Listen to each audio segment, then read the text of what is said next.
lovely Poochie Klaus here. I'd like to read you a Christmas story.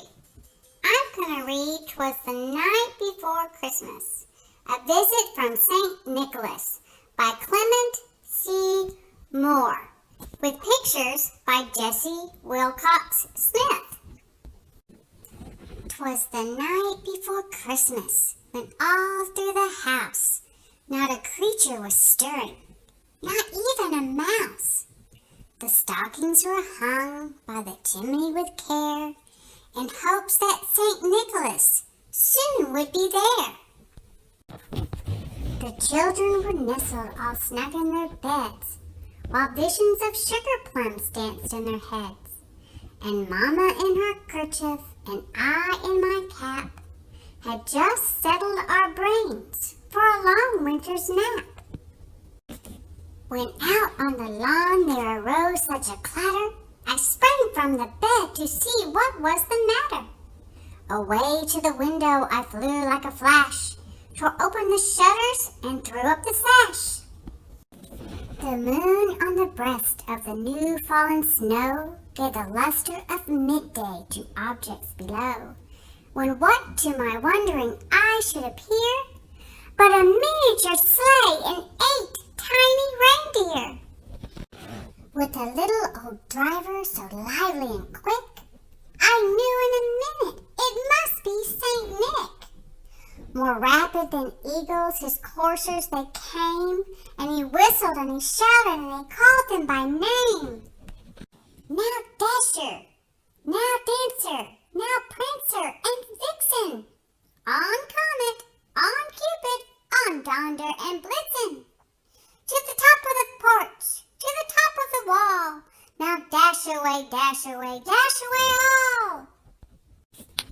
As dry leaves that before the wild hurricane fly, when they meet with an obstacle, mount to the sky.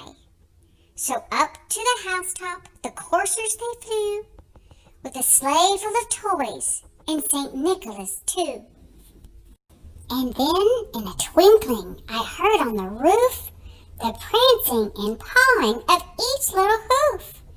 As I drew in my head and was turning around, down the chimney St. Nicholas came with a bound. He was dressed all in fur from his head to his foot, and his clothes were all tarnished with ashes and soot. A bundle of toys he had flung on his back, and he looked like a peddler just opening his pack. His eyes, how they twinkled! His dimples, how merry! His cheeks were like roses, his nose like a cherry. His droll little mouth was drawn up like a bow, and the beard of his chin was as white as the snow. The stump of a pipe he held tight in his teeth, and the smoke it encircled his head like a wreath. He had a broad face and a little round belly that shook when he laughed like a bowl full of jelly. He was chubby and plump, a right jolly old elf, and I laughed when I saw him in spite of myself. A wink of his eye and a twist of his head soon gave me to know I had nothing to dread. He spoke not a word, but went straight to his work, and filled all the stockings, then turned with a jerk, and laying his finger aside of his nose, and giving a nod, up the chimney he rose. He sprang to his sleigh, to his team gave a whistle, and away they all flew like the down of a thistle. But I heard him exclaim, ere he drove out of sight, "Happy Christmas to all, and to all a good night." I hope you enjoyed my story. I'd like to wish you all a very Merry Christmas.